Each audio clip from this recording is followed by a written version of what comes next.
Inspiration, as revealed to God's messenger, Marshall Vian Summers, on May 19, 1993, in Boulder, Colorado. Surely inspiration is something that must abide with you in meeting great challenges, in exerting yourself, in concentrating your mind, and in resolving conflicts in your life.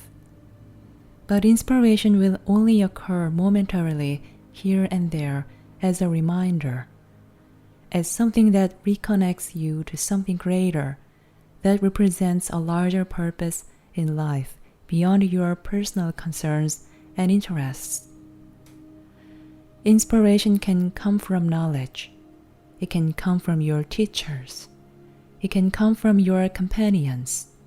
And it can come from very unexpected places. It is a spark that can affect you if your mind is open and receptive to it. The most important thing, however, is that you are able to inspire yourself. Though you will need inspiration from others, it is your ability to renew your purpose and determination and to remind yourself of your greater responsibilities that will make all the difference.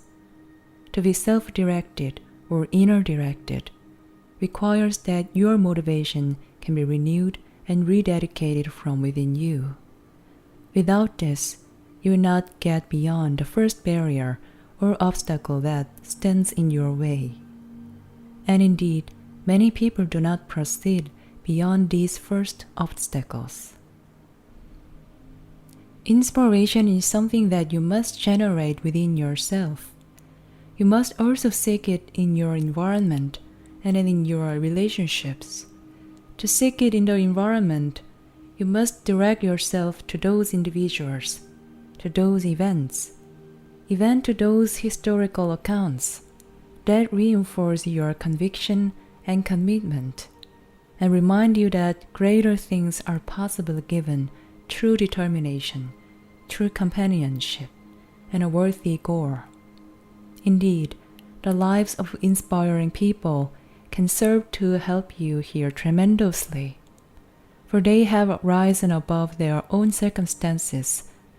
They have risen above their own concerns. They have risen above their own priorities to respond to a greater need in the world. They were not that different from you. The thing that distinguished them from others is an abiding need within them and their ability to respond to the world.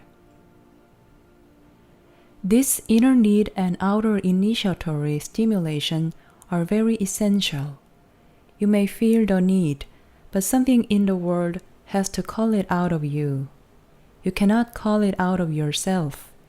True inspiration arises when you are engaged in the world in a purposeful way.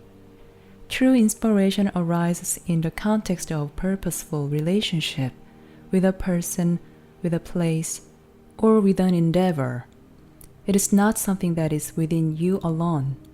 It must be sparked by the presence of others and in the context of a greater involvement.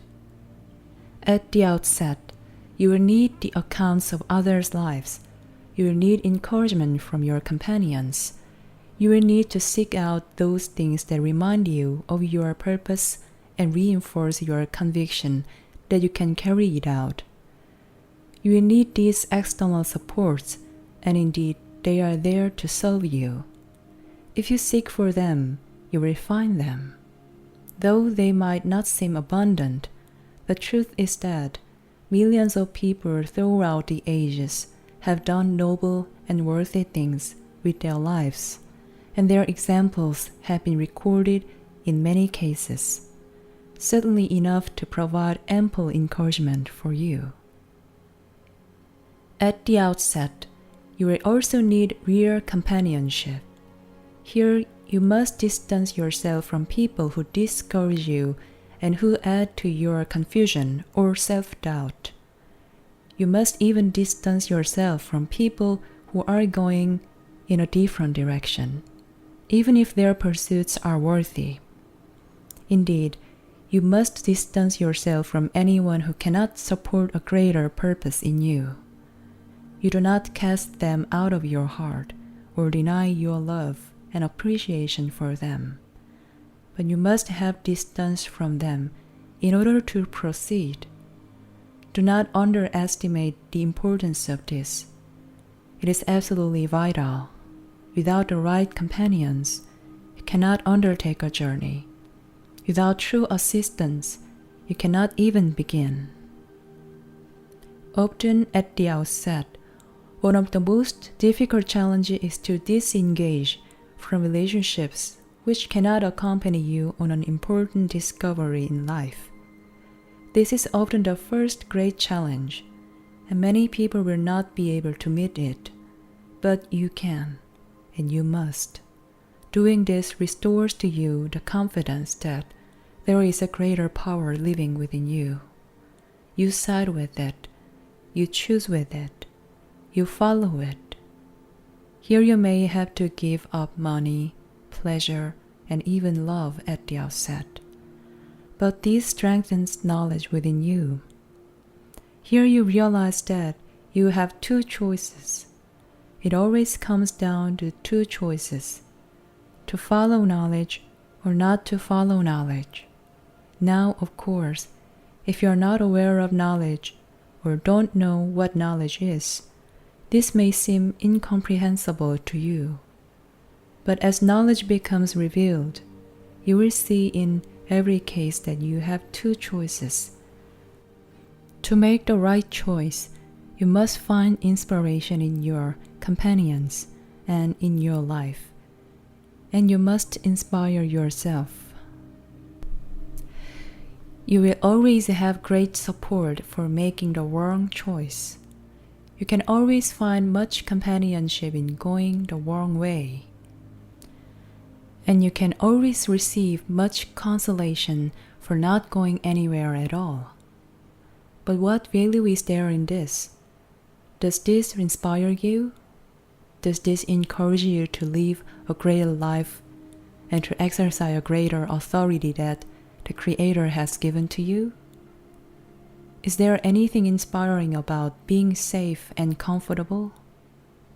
Is there anything here that points to a greater life and a greater fulfillment? We are not suggesting that you threw away all of your securities, but we are saying that at the important junctures in your life, where you have to make an important decision, you must risk your security to undertake something of a greater magnitude, the outcome of which you will not be able to see at the outset. Perhaps you can take many treasured things with you. Perhaps you can take nothing with you. It depends on the situation and what is required in your own learning and preparation.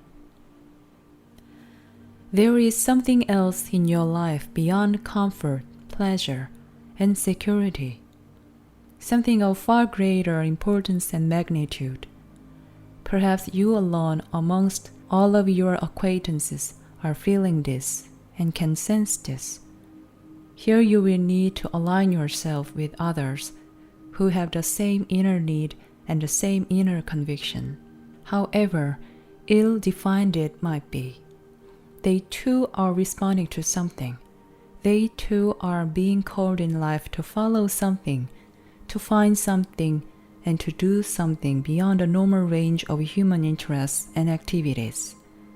You need these people. You need their demonstration. You need their reinforcement. You need their experiences as a confirmation of your own. They can provide inspiration, for they are doing something that is beyond their personal interests, as you yourself will provide inspiration when you do something beyond your personal interests. Inspiration is a natural byproduct of selfless activity. It affects other minds. It leaves its impressions and has its impact. You need to receive this inspiration at the outset, and later you will need to give it to reinforce its reality.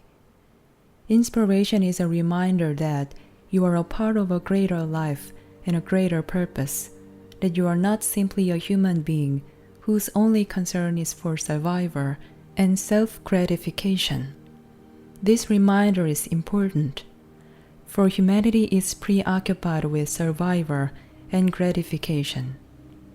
And you may have to look far and wide indeed to find those who feel a greater calling and a greater impetus in life.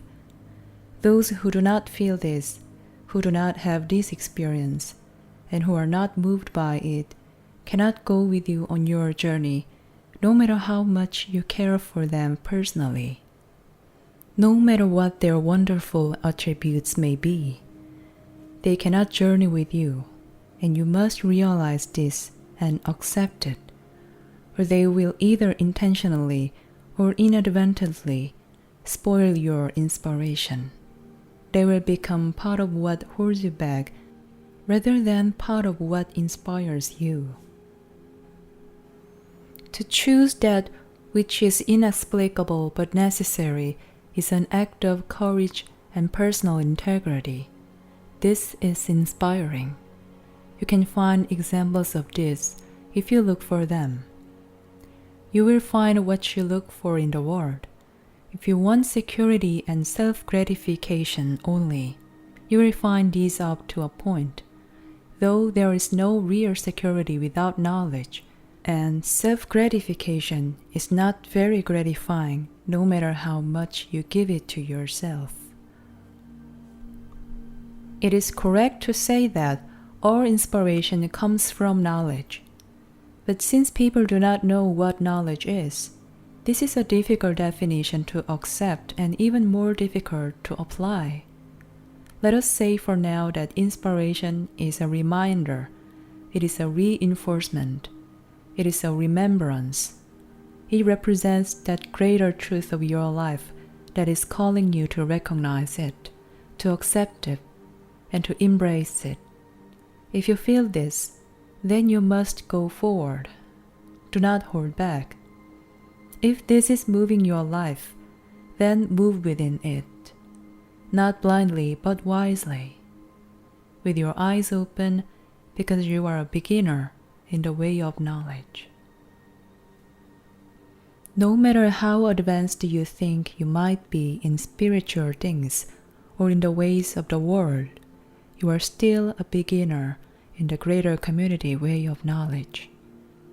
Accept this. It will give you a great advantage in life. Yes, it will humble you, and it will temper your ideas concerning yourself. But it will give you a great advantage because it enables you to become wise and observant. Being a beginner teaches you to use restraint and forbearance in your participation with others. It teaches you to generate inner power and strength rather than throw it away on emotional outbursts or meaningless involvements. It teaches you when to speak and when not to speak, when to act and when not to act, who to be with and who not to be with, which way to go and which way not to go. This is the evidence that knowledge is becoming active in your life and that you are following it and learning the way of knowledge and the way of wisdom. This is inspiring. Inspiration refers to the spirit. It represents a greater reality and a greater purpose in life, and it will be manifest if you look for it and if you need it. If you preoccupy yourself with petty interests and little concerns and fearful fantasies, you will not find the inspiration that you need. If you spend all of your time with people who are not responding to this, then you will lose your ability to respond as well. You are not strong enough with knowledge to initiate these people into knowledge. No matter how advanced you may think you are not this strong. Accept this. This is wisdom. Only a very advanced practitioner in the way of knowledge can inspire those who do not feel the call of knowledge. Only the very advanced can be initiators in this regard. And even here, there can be no personal ambition on their part. You must let the greater power work through you rather than attempting to use it for your own personal gain or self-validation. By being a beginner, you can become a recipient. If you think you are more advanced than a beginner, you will not be in a position to learn or to receive, and then your advancement will only occur at the cost of great disappointments. As we have said, you will need tremendous reinforcement because you are choosing something that the world does not choose or value. You are choosing something that perhaps many of your companions do not choose or value. You are choosing a direction away from most people's preoccupation with survival and self-gratification. You will not have many models, but you can seek them out. You need others to say to you, yes, you are doing something important. Stay with it. It is valuable. Do not rush it. Do not hold it back. Be patient with it. Be observant. Stay with it. You, who are reading these words, have an advantage here, for you have come upon a mysterious and wonderful preparation, something that has recently been introduced into the world to assist humanity, to enable it to advance, to meet its own needs, and to meet the challenge of living in the greater community. You are very fortunate in this regard. These words, then, will serve to reinforce a greater understanding that is seeking to emerge within you. These words will confirm things known in the past that have led you into a greater pursuit in life, a pursuit that has often been compromised and obstructed by personal needs, fears, and ambitions. Therefore, we offer inspiration, not only in the form of encouragement, but in the expression of truth. Whenever you speak the truth that is the truth, you provide inspiration. Whether others can accept this inspiration or not is up to them. The important thing is that it has come from you. Often you will say or do inspiring things without even thinking about it. It will happen naturally. For that moment, you are not dominating your own mind and behavior. Something greater is allowed to speak and act through you, something that we call knowledge, the greater part of you that joins you with all life. When you speak the truth and do what is correct and real, you provide inspiration. When you deny this or refute it, or when you try to mix it with your own personal needs, you deny inspiration. If your life is not inspiring, then it is detracting from inspiration in the world. This is true because inspiration can be equated with value, meaning, purpose, and truth. No one is neutral in this regard. You are either adding inspiration or taking away through the expression of your life. No one is sitting on the sidelines. Everyone is involved. Everyone is making contributions to life, whether it enhances life or detracts from it. This is going on all the time, and everyone is involved. Do not fall prey to the temptation to judge or discredit people for the lack of inspiration in their lives. This is unnecessary.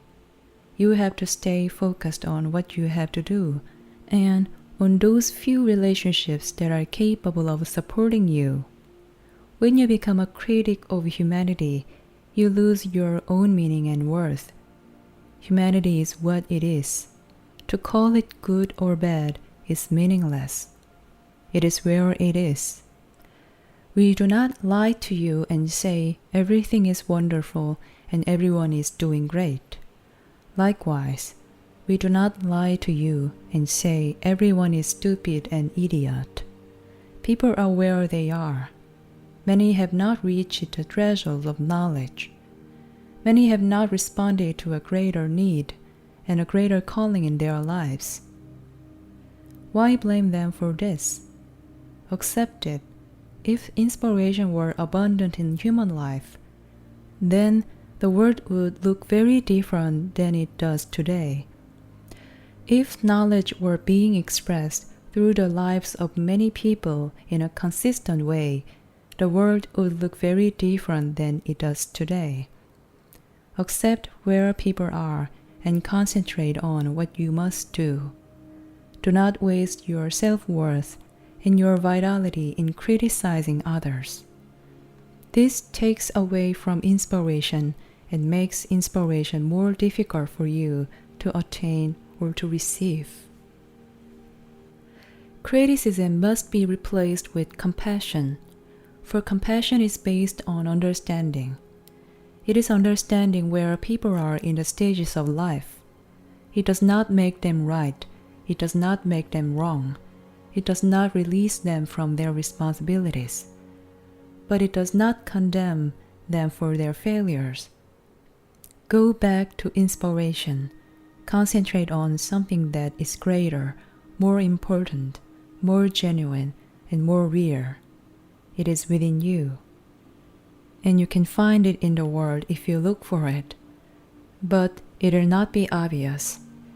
Here you must take responsibility for seeking out people, situations, examples, and demonstrations that reinforce a greater reality within you, that support you in proceeding forward and that encourage you to do so.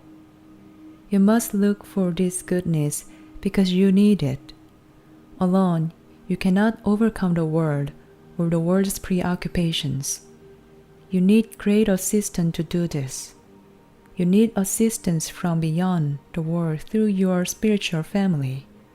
And you need assistance within the world through meaningful relationships. And you need to be able to generate it within yourself.